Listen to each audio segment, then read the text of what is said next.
what it affects is what in Canada? What is it? I wouldn't. If I don't undergo the re-education process successfully, they'll suspend my license and, well, also say why. You know, they'll say, Right. well, Dr. Peterson is uneducable. He's unprofessional. He's violated the ethical tenets of his profession.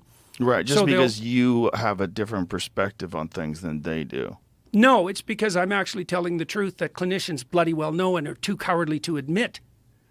So, you know, they went after me for 4 reasons, probably. One of them was the entire transcript of the last conversation I had with you. Whoops. Right, that was submitted as a complaint because I was talking about the climate lies. They went after me because of the comments I've made about the trans butchers and liars, the surgeons and the therapists who are enabling them. That's a major part of it. That's a major part of it. They went after me because I went after Trudeau and his former chief of staff. And what else? Those are the major 3. There's probably 4 complaints aligned with each of those dimensions. And so that's cost me about $1 million in legal fees so far. So it's a very hard battle to fight. It's very annoying because the accusations continue to flow in, even though that's a choice of the college. And I've already been sentenced to re-education of indefinite duration, right, till they're satisfied that I've learned whatever the hell lesson I'm supposed to learn. So that the only reason that isn't happening is because we now have an appeal in front of the Supreme Court in Canada. And so I don't think it'll succeed, but we'll see. Is it important to you to maintain your license, or is it important to you to win this?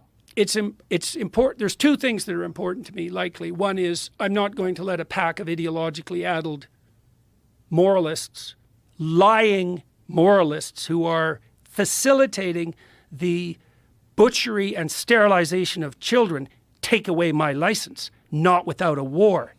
So that's one thing.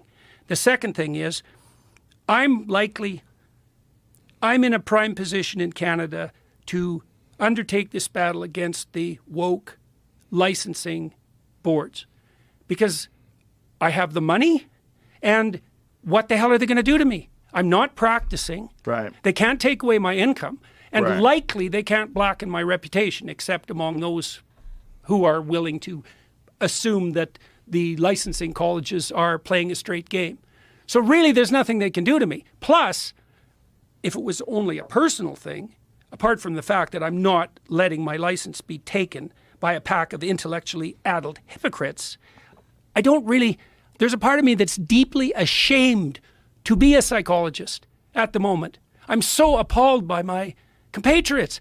They know that this gender dysphoria pathology is a lie. They all know it. And they won't say anything. Now, partly they won't say anything because the consequences for saying something are not trivial. But the consequences for not saying anything is that people like Chloe Cole end up with their breasts cut off when they're 15. Right. Right, well, that actually matters. Right. So practically speaking, in a sense, the battle doesn't mean anything to me because I'm fighting to remain a member of a club that I don't really want to be part of. But is there a principle at stake? Well, there's a variety of principles at stake. And so if I stop or lose all of the woke licensing enterprises, they'll just have their sway. All the physicians in Canada are terrified to say what they think. Anybody who's governed by a professional college, they censor themselves like mad. And it's really appalling for psychologists because all of the psychologists who are properly trained, they know that all of this is a lie, and not just a lie, a malevolent, vicious, and destructive lie. Everything about it's a lie.